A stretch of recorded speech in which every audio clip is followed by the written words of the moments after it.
Assalamualaikum warahmatullahi wabarakatuh. Perkenalkan, saya Anissa Nurmawadah dari kelompok 2. Saya bersama rekan saya yaitu Ahmad Najib Nasrullah. Kali ini saya akan menjelaskan tentang filsafat dan hukum Islam. Yang pertama, konsep-konsep penting filsafat hukum Islam. Pengertian filsafat dan hukum Islam yaitu filsafat menurut bahasa berarti hikmah dan hakim. Dalam bahasa Arab dipakai kata filsafat dan filosof. Filsafat hukum Islam adalah filsafat yang menganalisis hukum Islam secara metodis dan sistematis sehingga mendapatkan keterangan yang mendasar, atau menganalisis hukum Islam secara ilmiah dengan filsafat sebagai alatnya. Menurut para ulama yaitu Azhar Basir, filsafat hukum Islam adalah pemikiran secara ilmiah, sistematis, dapat dipertanggungjawabkan dan radikal tentang hukum Islam.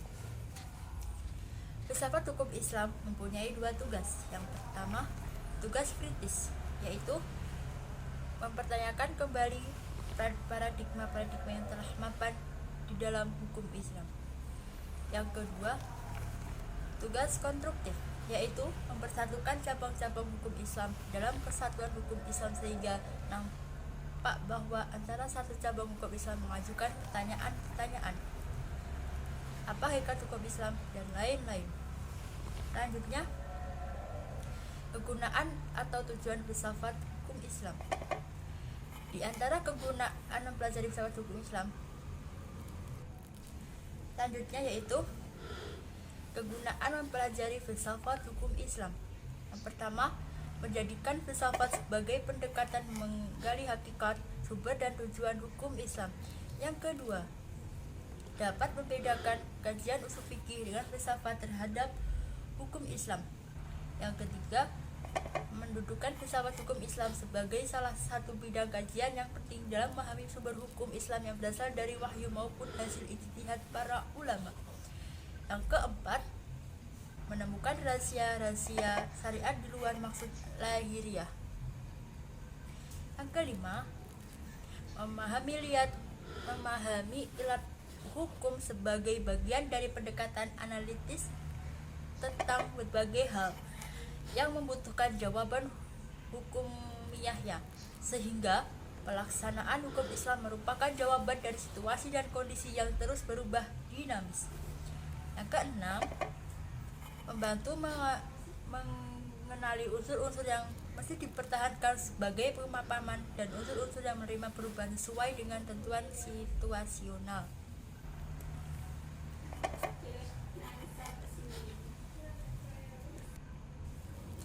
Baik, itulah penjelasan dari saya, dan selanjutnya akan dijelaskan oleh rekan saya Ahmad Najib Nasrullah. Dari saya kurang lebihnya mohon maaf. Assalamualaikum warahmatullahi wabarakatuh. Bismillahirrahmanirrahim. Terima kasih banyak untuk pemakalah sebelumnya, yakni Mbak Anissa. Baik, saya di sini akan meneruskan penjelasan selanjutnya, yakni tentang objek atau ruang lingkup filsafat hukum Islam.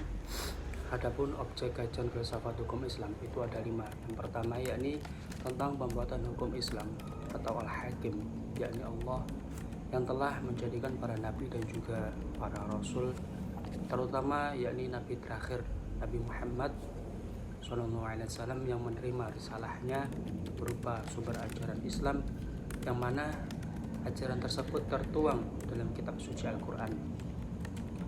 Kemudian keberadaan Nabi Muhammad SAW yang eksistensinya yang mungkin ada atau mungkinah al-mawjud. Yang kedua, objek yang kedua yakni tentang sumber ajaran hukum Islam, yang mana berkaitan dengan kalamullah, yang mana tertulis atau Qur'aniyah, dan yang tidak tertulis berupa semua karya ciptaannya atau ayat-ayat kauniyah. Yang ketiga, objek yang ketiga yakni tentang orang yang menjadikan subjek atau objek dari kalam ilahi, yakni orang mu'allaf yang diperintahkan atau dilarang atau memiliki kebebasan untuk memilih.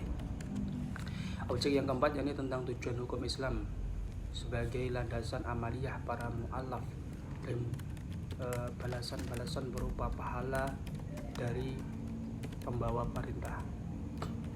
Selanjutnya yang terakhir yaitu objek tentang metode yang digunakan para ulama dalam mengeluarkan dalil-dalil dari sumber ajaran hukum Islam, yakni Al-Quran dan Al-Hadis, serta pendapat para sahabat yang dijadikan acuan dalam pengamalannya.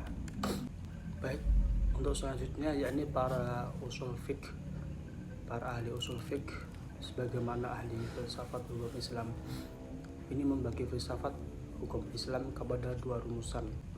Yang pertama yaitu falsafat tasyri' dan juga falsafat syariah.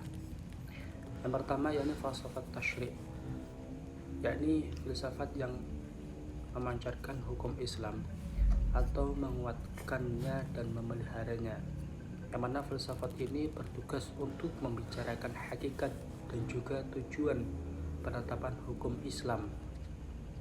Filsafat tasyri' terbagi kepada Daim al-Ahkam, yang pertama yakni dasar-dasar hukum Islam. Yang kedua yakni Mubadi' al-Ahkam, prinsip-prinsip hukum Islam.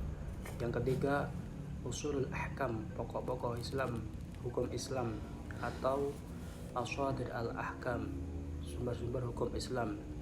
Yang keempat yakni Maqasidul Ahkam, tujuan-tujuan dari hukum Islam. Yang terakhir yaitu Qawaidul Ahkam, yakni tentang kaidah-kaidah hukum Islam. Kemudian yang kedua yakni falsafat syariah, yakni falsafat yang diungkapkan dari materi-materi hukum Islam seperti halnya ibadah, kemudian muamalah, jinayah, uqubah, dan sebagainya. Kemudian filsafat ini bertugas untuk membicarakan hakikat dan juga rahasia hukum Islam, termasuk dalam pembagian falsafat syariah, yakni yang pertama Asrarul Ahkam, yakni tentang rahasia-rahasia hukum Islam. Kemudian Qasa'is al-Ahkam, ciri-ciri hukum Islam. Kemudian Mahasin al-Ahkam atau Mazaya al-Ahkam, yakni keutamaan hukum Islam. Yang terakhir yakni Tawabi al-Ahkam, yakni tentang membahas tentang karakteristik hukum Islam. Mungkin penjelasan dari kami sudah cukup. Apabila ada kurang lebihnya dari kelompok kami, mohon dimaklum dan juga mohon dimaafkan. Semoga bermanfaat. Ila liqa wa taufiq wal hidayah wa ridha wal inayah. Wassalamualaikum warahmatullahi wabarakatuh.